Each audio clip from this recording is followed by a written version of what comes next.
Well, good morning, Lake Grove.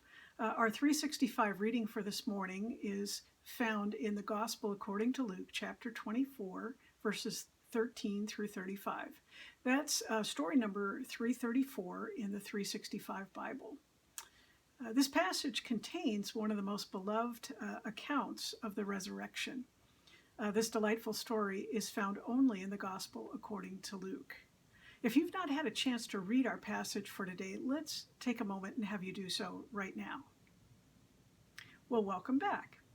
After my mom's death several years ago from Alzheimer's disease, we brought my then 89-year-old dad from California up here to Portland just to stay with us for a few weeks.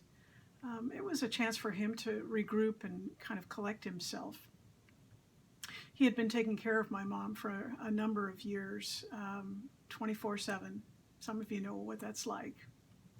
So one night when we were at dinner, Roger and my dad and myself, my dad looked at us and he asked us, "So what do I do now? What do I do with the rest of my life?" Wow, powerful, poignant questions. And I think they maybe are questions that perhaps Cleopas and his unnamed companion in our text for today would really resonate with. For you see, they were really struggling too on that Easter afternoon so long ago as they walked those 7 miles from Jerusalem to Emmaus on what for them I'm sure felt like a road of broken dreams. What do we do now? What are we supposed to do with the rest of our lives? Their world had literally come unhinged. Jesus was dead, and they were numb with grief. This was not the way it was supposed to turn out. They had come to believe that Jesus was the one to redeem Israel. They never expected the brutality, the finality, the disgrace of the cross. Jesus was dead. Now, what were they supposed to do? Well, not sure what they were to do, they headed home to escape the terrible sense of sadness and grief and the reality of a now unknown future. Have you ever walked a road to Emmaus? Have you ever walked into an unknown future when the bottom has dropped out of everything familiar and when the future on which you'd pinned all of your hopes and dreams has unraveled before your eyes? If you have, then I imagine you understand a little bit what Cleopas and his unknown companion were feeling, but you also probably understand why they didn't recognize Jesus.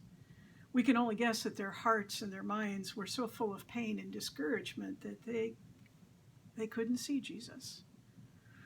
It's so interesting to me. I've had parishioners through the years who have shared that they were never closer to Jesus than during times of sadness or confusion, heartbreak, and pain. But honestly, I've also had very faithful parishioners, committed people who were desperately on the lookout for Jesus, hoping that he would show up, longing to catch sight of Jesus during difficult times, only to report Jesus' disturbing absence. We're not quite sure why these 2 Emmaus travelers didn't recognize Jesus. He seems to be in plain view. It all seems rather odd. But odder still, our text intimates that Jesus prefers to stay incognito for the moment, intentionally keeping his true identity under wraps. Jesus simply walked with the sad travelers and entered into their conversation. He listened as they poured out their sad hearts, describing the events that had turned their world upside down. Jesus took it all in. 1 mile turned into another, and then another. But finally, Jesus interrupts. We can imagine Jesus shaking his head when he spoke to the travelers. "How foolish you are! How slow of heart! You think all is lost. Have you so quickly forgotten the hope of the prophets?"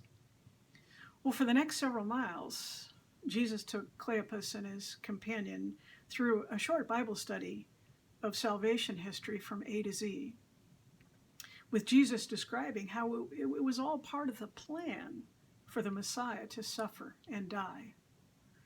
Well, by the time Jesus and his traveling companions reached Emmaus, they still haven't recognized Jesus, but they don't want the conversation to end. The stranger's words have eased the pain in their hearts, and so they extend hospitality and persuade Jesus to stay and eat with them. And that's when it happened.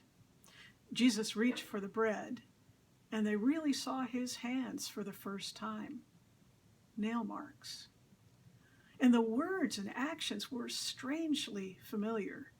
He took bread, he blessed it, he broke it, and he began to pass it among his new friends. In that very moment, their eyes were opened and they recognized Jesus. In the blink of an eye, he was gone. But they knew Jesus was alive, and he'd been with them all along, and they didn't even know it. You know, I think that is how it is for us much of the time. Jesus quietly slips into our conversations, into the thick of our lives, the good, the not so good, and the downright ugly. And we don't even know it. I find it truly comforting, and I hope you do too, that Jesus reveals himself, extending time and deep care to two individuals who were, well, so ordinary. So ordinary, in fact, that Cleopas' companion is not even named in the text. It's easy to believe that Jesus is only recognizable to those for whom prayer and praise and belief come easily. But our gospel text suggests that that just isn't the case. In the words of one commentator, Jesus does not limit his presence to those with full confidence in him. He comes to the disappointed, the doubtful, the disconsolate. He comes to those who do not know their Bibles, who do not recognize him even when they are walking beside him. He comes to those who have given up and are headed back home. But friends, you know, the important thing is that he does come. Jesus does come. Sometimes his presence is obvious. Sometimes we aren't even aware of it. But he does come to open blind eyes and to encourage and bind up broken hearts. Friends, I think that is good news for today and for every day. May this news encourage your heart today. May it be so. Amen.